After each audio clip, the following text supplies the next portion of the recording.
வறுமையின் காரணமாக பெண் குழந்தையை விற்ற தாய் உள்பட 3 பெண்கள் கைது செய்யப்பட்டுள்ளனர்.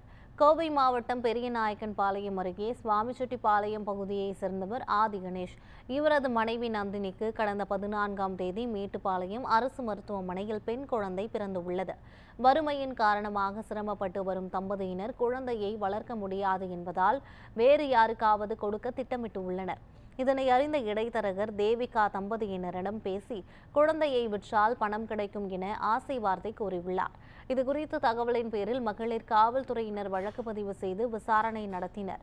இதில் சட்டவிரோதமாக குழந்தையை விற்றது உறுதி செய்யப்பட்டது.